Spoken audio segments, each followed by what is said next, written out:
Bienvenue sur EDM Story. Aujourd'hui, une nouvelle critique sur la chaîne avec le film Wolf, sorti directement sur plateforme de streaming sur Apple TV le 27 septembre 2024, où l'on va suivre un professionnel qui est chargé de nettoyer une scène de crime lorsqu'un second professionnel intervient sur les lieux. Les deux loups solitaires se trouvent contraints de faire équipe et embarquent pour une nuit infernale où rien ne se passe comme prévu. Le scénario de base est plutôt alléchant, c'est quelque chose que je n'ai jamais vu et qui m'intriguait particulièrement, le fait justement de mettre deux gars ensemble qui doivent nettoyer la même scène de crime alors qu'à la base ils ne doivent pas tout simplement se faire connaître de l'un ou de l'autre, et surtout ils doivent agir en solitaire justement, et là ils vont devoir former un duo pour se débarrasser de la fameuse scène de crime.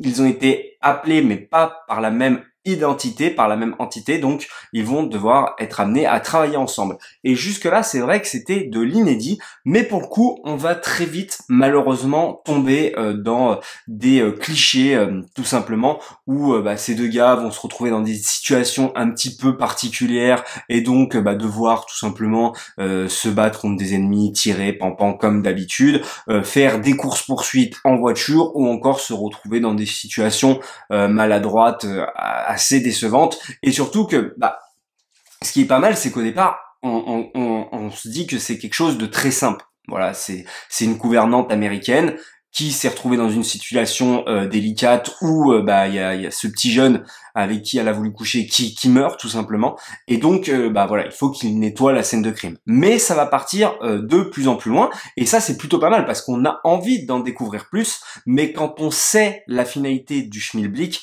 c'est vrai qu'on est fortement déçu. Et c'est dû à une chose, tout ça pour moi, la fameuse déception, c'est que c'est réalisé par Jon Watts. Jon Watts, je rappelle, c'est le réalisateur de la trilogie de Spider-Man, et non pas celle de Sam Raimi, mais bien celle du MCU, donc celle avec Tom Holland. Et on va pas se le cacher, il n'y a pas plus plat comme tout simplement comme mise en scène et comme réalisateur que Jon Watts, et donc tout simplement le film est aussi plat que son réalisateur, voilà. En fait, là où le scénario aurait pu être cool, pour moi, il est gâché par sa mise en scène qui est des plus académiques, on va dire. Il réinvente rien, que ce soit dans le gunfight ou dans la course-poursuite quand il veut en faire. En plus, le film se vaut plutôt sérieux au départ et essaye de faire de la comédie par la suite, mais de la comédie potache à la MCU, où parfois c'est un petit peu trop forcé et ça en devient pas drôle. C'est pareil, à un moment donné, il utilise un ralenti grossier sur un personnage qui est en train de faire une chute par-dessus une voiture, en mode c'est censé être drôle, alors que ça ne l'est absolument pas. C'est fortement dommage, je trouve. En tout cas, c'est un film qui dure 1h40, donc qui passe plutôt bien, je trouve, et surtout qui est porté par deux immenses acteurs que j'adore quand ils se donnent la réplique, notamment dans Oceans, la trilogie pour ceux qui connaissent, de Steven Soderbergh.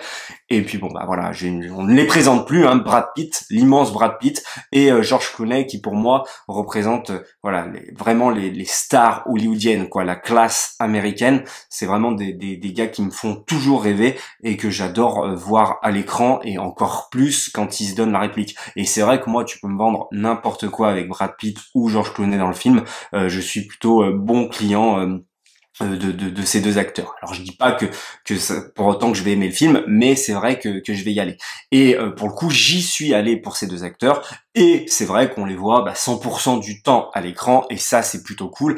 Et ils se donnent la réplique, et là encore une fois c'est plutôt cool, mais c'est vrai que c'est très limité dans ce qu'on leur donne à faire. Alors il y a un côté un petit peu aussi vieux professionnel sur la fin de carrière, vieillissant, donc ils vont jouer quelques fois sur des running gags, sur notamment leur vieillesse lors de la course-poursuite, où Brad Pitt a du mal à courir, tout ça.